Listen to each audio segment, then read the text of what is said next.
This is the ribeye area. Carcass has been split between the 12th and 13th rib, and what we're measuring here is the back fat. It's an indicator of the fatness of the entire carcass, and so 3/4 of the way down the rib, we use a tool. Folks that do this on a daily basis can eyeball it pretty close, but in this animal, we're looking at a lot of fat. You can visually see that there's a lot of fat on that ribeye. In fact, it measured 9/10 of an inch. Just as a reference point, most cattle feeders are looking to send animals to harvest between 3/10 and 5/10 of an inch. So we've got an idea of the fatness. Next, we wanted to get an idea of yield. And the ribeye area is a pretty good indicator of total carcass yield. And so this is just a ribeye grid. Each dot represents 1/10 of an inch. And so you essentially count all the dots and you come up with the ribeye area.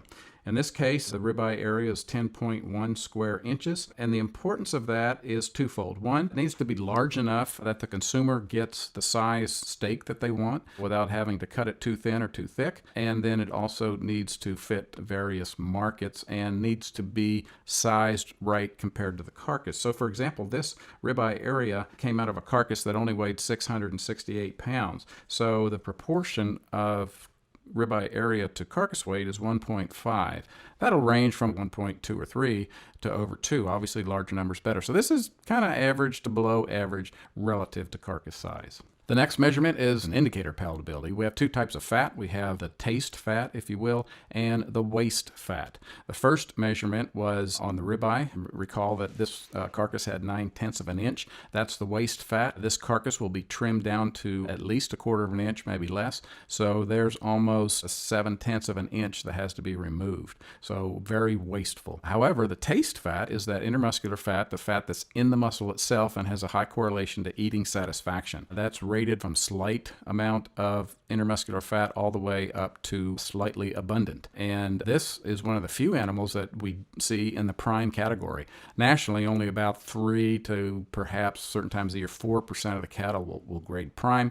So this one's out of the ordinary, but it had just made it into the slightly abundant or the prime category. So should eat well, just has too much fat. What we're looking at here is to try to correlate back to the live animal. And so this is the area of the brisket. Remember, it was a fairly distinguishable characteristic on the live animal. And you can see that amount of fat that is in that area. So that's on the carcass. You remember what it looked like on the live animal. This is the area where the tailhead fat would be. Again, well-finished animals will have large bulges of tailhead fat. And this is what it looks like. You can see it's peeled back a significant amount. So there's a fair amount of fatness on this animal.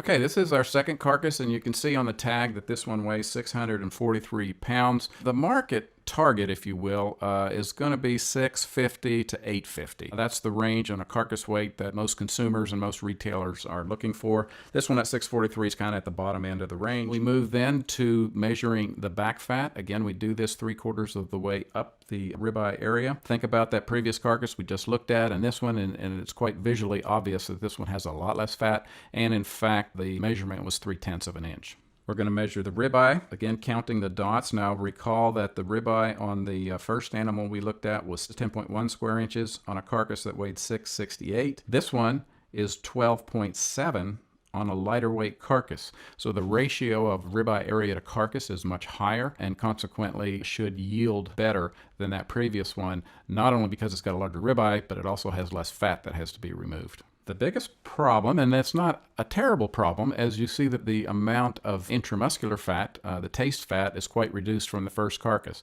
Now, the correlation between back fat and intermuscular fat is positive. That is, as one goes up, the other follows. But it's not perfectly one. In fact, genetics has as much an influence on intramuscular fat as does the environment. That is, the nutrition and feeding program. And so while this one had less back fat, it still fits into the low choice category. And generally, that's where eating satisfaction increases. And so the prediction would be, or the expectation would be, that this ribeye should still be very palatable, even though the marbling is less than the first one we looked at.